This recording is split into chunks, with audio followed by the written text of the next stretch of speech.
तो आज हम सिर्फ एक भूत की कहानी नहीं सुनने वाले हैं। नहीं, आज हम ये समझने वाले हैं कि मनाली 28 KM नाम की ये कहानी आखिर हमारे जहन में इतना गहरा डर पैदा करने में कामयाब होती कैसे है। चलिए इस डर की एक एक परत को खोलकर देखते हैं। सोचिए, जो लोरी कभी सुकून की नींद लाती थी वही अब सबसे डरावना सपना बन जाए। कहानी का नरेटर बस ये एक लाइन कहता है और पूरी कहानी का जो माहौल है ना, वो एकदम से तय हो जाता है। और यही वो एहसास है जिसकी तह तक हम आज जाएंगे। तो कहानी शुरू होती है एक सफ़र से, एक ऐसा सफ़र जो जख्म भरने के लिए था। देखिए, किसी भी अच्छी हॉरर कहानी का जो सीक्रेट होता है ना, वो होते हैं उसके किरदार। अगर हम किरदारों से कनेक्ट कर पाते हैं तो उनका डर हमारा डर बन जाता है। और इस कहानी की बुनियाद बिल्कुल यहीं रखी गई है।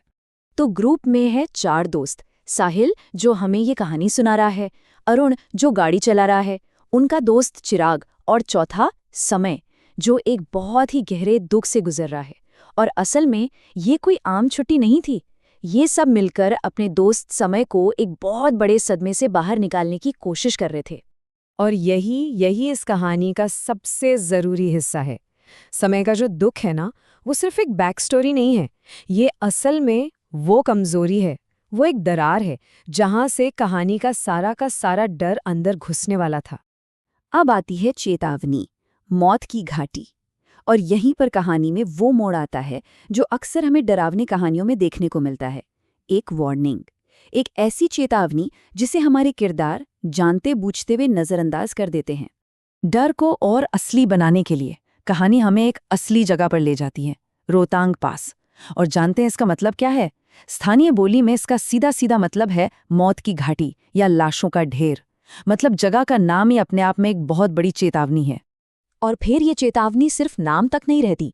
होटल का रिसेप्शनिस्ट उन्हें साफ साफ बताता है। यहाँ के लोग कहते हैं कि रात में पास पर एक मायावी साया घूमता है। जो भी अंधेरा होने के बाद वहां होता है, वो अगले दिन घाटी में मरा हुआ मिलता है। ये एक सीधी साधी लोक कथा है जिसे हमारे दोस्त मजाक में उड़ा देते हैं। और हम सुनने वाले जानते हैं कि ये कितनी बड़ी गलती होने वाली है। ये कहानी लिखने का एक बहुत ही स्मार्ट तरीका है। देखिए, जैसे ही एक असली दुनिया की लोक कथा कहानी में आती है ना, तो जो कुछ भी अविश्वसनीय होने वाला है वो खतरनाक रूप से असली लगने लगता है। ये हमारी दुनिया और उस कहानी की अलौकिक दुनिया के बीच एक पुल जैसा काम करता है। तो चेतावनी को तो नज़रअंदाज कर दिया गया और अब शुरू होता है असली मायाजाल, वो 28 किलोमीटर का लूप। अब डर सिर्फ कहीं सुनी बातों का नहीं है, अब ये लोग उसे खुद महसूस करने वाले हैं, सीधे सीधे। सीन कुछ ऐसा है। देर रात है, घना कोहरा, और वो 1 मील के पत्थर के पास से गुजरते हैं जिस पर लिखा है मनाली 28 किलोमीटर। ठीक है, 20 मिनट बाद वो फिर से उसी पत्थर के पास से गुजरते हैं, और फिर एक बार और। ये एक नामुमकिन टाइम लूप है और यही वो सिग्नल है कि अब सब कुछ बहुत गलत होने वाला है। पर असली सवाल ये नहीं है कि वो लूप में फंस गए। असली सवाल ये है कि हर बार उस पत्थर पर बैठे हुए उन्होंने देखा क्या? क्योंकि डर लूप का नहीं था, डर था उस चीज का जो लूप के अंदर थी। और यहीं पर कहानी बहुत इंटरेस्टिंग हो जाती है। साहिल को एक धोती पहना आदमी दिखता है, चिराग को एक खिलौना लिए हुए छोटी बच्ची, और अरुण को एक अकेला काला घोड़ा। किसी ने भी एक जैसी चीज नहीं देखी। ये सिर्फ डराना नहीं था, ये एक साइकोलॉजिकल अटैक था। वो जो भी था, वो उनकी एकता पर, उनके भरोसे पर हमला कर रहा था, उनकी हकीकत को तोड़ रहा था। और इसी बीच समय, जो ग्रुप में सबसे ज्यादा इमोशनली कमजोर है, वो एक अजीब बात कहता है। वो कहता है, किसी को हमारी मदद की जरूरत है। अगर कोई मदद मांगे तो हमें रुकना चाहिए। बाकी सब डरे हुए हैं और उसे ये मदद की पुकार लग रही है। ये पहला संकेत है कि वो आत्मा सीधा उसी को निशाना बना रही है। तो यहाँ पर जो डर है ना, वो जंप स्केयर वाला नहीं है, वो दिमागी है, साइकोलॉजिकल। ये जो अलग अलग चीजें दिख रही हैं, ये उनके भरोसे पर हमला कर रही हैं, एक दूसरे पर और खुद अपने दिमाग पर। असली खतरा सामने आने से बहुत पहले ही ये चीज उन्हें मानसिक तौर पर अकेला और कमजोर कर रही है। चलिए अब बात करते हैं कहानी के क्लाइमैक्स की। वो पल जहां आईने में एक लोरी गूंजती है और यहीं पर वो अनदेखी शक्ति जो अब तक छिपी हुई थी, वो खुद को जाहिर करती है। वक्त सुबह के 3:30 बजे। होटल के कमरे में एकदम सन्नाटा है और फिर उस खामोशी को एक आवाज तोड़ती है। चंदा है तू, मेरा सूरज है तू। एक लोरी। सोचिए एक ऐसी चीज जो आराम और सुकून से जुड़ी है, यहाँ पर उसे डर का, खौफ का सबसे बड़ा हथियार बना दिया गया है। मासूमियत को ही डरावना बना दिया गया। और जब साहिल आईने में देखता है तो उसे समय का अक्स दिखाई देता है, लेकिन वो समय नहीं है। उसकी आंखें लाल चमक रही हैं, चेहरे पर एक बहुत ही अजीब सी मुस्कान है और गर्दन पर ऐसे निशान हैं जैसे किसी ने उसका गला घोटा हो। डर अब छिपा नहीं था, वो खुलकर सामने आ चुका था।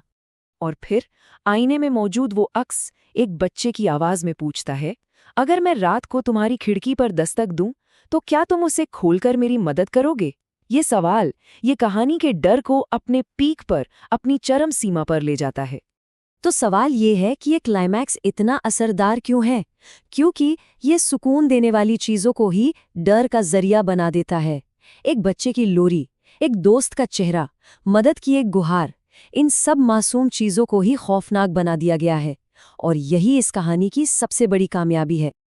अब कहानी के अंजाम की बात करते हैं। एक ऐसा अंत जो बेचैन कर देता है। यहाँ पर कहानी का जो प्लॉट है वो तो सुलझ जाएगा, लेकिन सुकून फिर भी नहीं मिलेगा। तो एक अलौकिक समस्या का समाधान भी अलौकिक ही होता है। एक पंडित को बुलाया जाता है। वो बताते हैं कि एक आत्मा ने समय के छोटे भाई का रूप धरकर उस पर कब्जा कर लिया है। फिर कुछ पूजा पाठ, कुछ रस्में होती हैं, जिसके बाद समय की तबीयत बहुत बिगड़ती है और आखिर में वो एक अजीब सा काला तरल पदार्थ उगलता है और माना जाता है कि आत्मा चली गई। तो देखिए, कहानी का प्लॉट तो यहाँ खत्म हो गया, प्रॉब्लम सॉल्व हो गई, लेकिन जो मनोवैज्ञानिक डर है वो बाकी है। वो बुराई समय के शरीर से तो निकल गई, लेकिन उसकी याद, उसका खौफ, उसके दोस्तों के जहन में हमेशा के लिए रह गया। और कहानी हमें इसी एक सवाल के साथ छोड़ जाती है कि आज जब नैरेटर पूरी तरह से सुरक्षित है, तो भी उसे अपने बुरे सपनों में वो लोरी क्यों सुनाई देती है?